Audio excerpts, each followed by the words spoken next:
అసలు మామూలుగా ఎవరైనా గమనించారా, ఆలోచించారా? నవ్వులు ఎవరు పడతారు? కుందేళ్ళు పట్టినట్టు మగాళ్ళు పడతారా? నేను కుందేళ్ళు పట్టుకుని తాబేలు నవ్వులు ఆడవాళ్లే పడతారు. పాపం ఒక పస్తులు ఆడవాళ్లే ఉంటారు, ఉపవాసాలు చేస్తారు, శ్రావణవాసం, మంగళవారం, ఏదో ఒకటి ఈ వారం ఆ వారం ఇన్ని చేసి దాని ఫలితం అక్షంతలు తీసుకొచ్చి మొగుడు ఇస్తారు.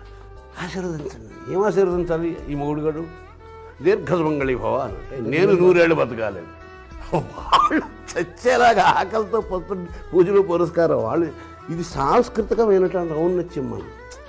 మనకి జన్మనిచ్చిన తల్లి అదే స్త్రీమూర్తి మళ్ళీ మనకి మరో జన్మనివ్వడానికి మాను భార్యగా మారుతుంది. అది బాగా అర్థం చేసుకో. చాలా గొప్ప.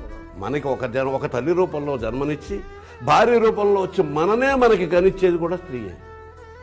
అట్లాంటి స్త్రీ పట్ల ఒక విధేయత ప్రదర్శించినట్టుగా మనం కనిపిస్తే ఆయన చాలా అల్ప సంతోషులు వారు. అందుకనే హిట్లర్ కంటే గొప్ప డిక్టేటర్ మా ఆవిడంటే నాకు భయం అండి అంటే ఆవిడ ముసి నువ్వు నవ్వుకుంటుంది.